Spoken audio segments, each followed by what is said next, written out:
کر کے معاملات کو آگے چلاتے. آپ نے صحابہ کرام سے مشورہ کیا تو مہاجرین میں سعد بن عبادہ نے کہا کہ اللہ کے رسول اگر آپ ہمیں سمندر میں بھی اترنے کے لیے کہیں گے تو ہم آپ کے ساتھ اتریں گے. یہ استقامت تھی نا. اس کے بعد حضور کا مطلب تھا کہ میں انصار کی بھی رائے لے لوں کہ انصار کیا چاہتے ہیں. اچھا، ان 313 میں انصار بھی شریک تھے؟ جی.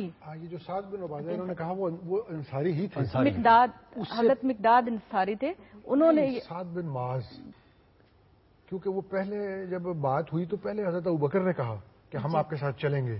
تو پھر حضور علیہ الصلوۃ والسلام نے اور پوچھنا چاہا تو حضرت عمر نے بھی کہا کہ ہم چلیں گے. میں جو کوٹ کر رہی ہوں میں حضرت مقداد کی بات کو کوٹ کر رہی ہوں کہ انہوں نے پھر آگے ان کے جواب میں یہ بات کہی، کیونکہ حضرت موسیٰ کا ذکر قرآن مجید میں آتا ہے نا کہ ایک لڑائی کے موقع پر انہوں نے جب اپنے ساتھیوں سے کہا کہ آؤ میدان میں اترو تو انہوں نے کہا کہ تم اور تمہارا خدا جا کے لڑو، ہم تو یہاں بیٹھے ہیں، فتح ہوگی تو ہم داخل ہوں گے ورنہ نہیں.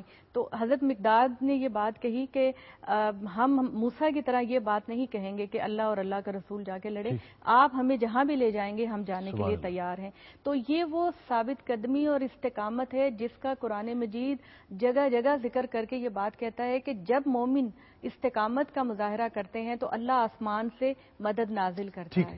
اور اس میں نازل ہوئی. میں جب اگلے مرحلے پہ آؤں گا تو میں آپ سے یقیناً اب آج کی جو قوم ہے، آج کی جو جنریشن ہے، وہ چونکہ پریگمیٹزم پہ بہت بلیو کرتی ہے آج کا بچہ جو ہے، تو میں آپ سے یہ جاننا چاہوں گا کہ یقیناً امداد آئی اور چونکہ قرآن کہتا ہے اس لیے ہم اس پہ یقین کرتے ہیں، لیکن ساتھ ساتھ جنگی اسٹریٹجی جو تھی وہ کیا تھی، جس کے اوپر میں ضرور آپ دونوں سے جاننا چاہوں گا کہ اللہ کی مدد کے ساتھ ساتھ خود مسلمانوں نے کس جذبے اور کس اسٹریٹجی کو آپٹ کیا. جب آپ کسی بھی چیز پہ گفتگو کرتے ہیں تو یہ ایک عامیانہ طریقہ ہے کہ بس صرف آپ تاریخیں اس کے بارے میں یا اس کے بارے میں دونوں طرف فوج کی تعداد کتنی تھی، کرونولوجیکل آرڈر میں معاملہ کیا تھا. یہ جو آپ نے جس طرح اشارہ کیا، اصل معاملہ یہ ہے کہ سامان فکر کیا ہے. جی بالکل. اور عبرتیں کیا ہیں، سیکھنے کی چیزیں کیا ہیں، اسٹریٹجیز کیا تھیں، کیونکہ اللہ کی مدد بھی تبھی آئے گی جب آپ نہیں وہاں پوری اسٹریٹجی تھی. جیسے یہ بھی ذکر کر رہی ہیں کہ کس طرح فوج کو رکھنا ہے، کہاں کھڑا کرنا ہے، پانی کہاں ہے، نرم زمین کہاں ہے. اور وہ جو آگ جلانے والا واقعہ تھا فی فرد ایک علاوہ کا، وہ بھی جنگ بدر کا وہ ہے فتح مکہ. اس میں حضور نے پیش گوئی کر دی تھی. اللہ تعالیٰ نے بتا دیا تھا کہ قریش کی ساری لیڈرشپ ختم ہو جائے گی، اور حضور نے چھڑی لے کر باقاعدہ بتا دیا تھا کہ یہاں اتبا گرے گا، یہاں شیبہ گرے گا، یہاں ابو جہل مارا جائے گا. صرف ابو لہب جو تھے انہوں نے اپنی جگہ کسی اور غلام کو بھیج دیا، خود جنگ میں نہیں گئے.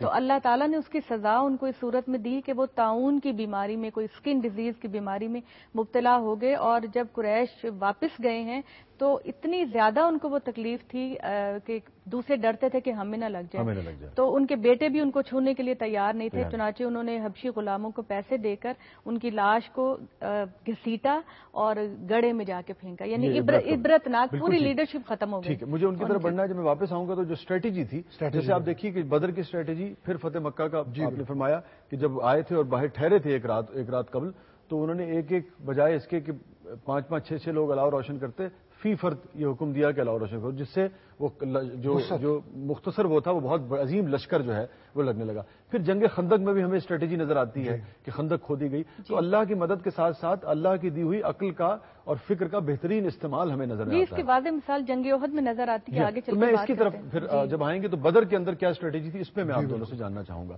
جناب، کیا ہمارے ناظرین کے لیے ہمارے ایرانی دوست لے کے آئے ہیں؟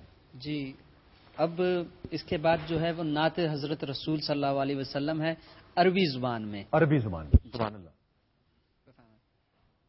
جی بسم اللہ.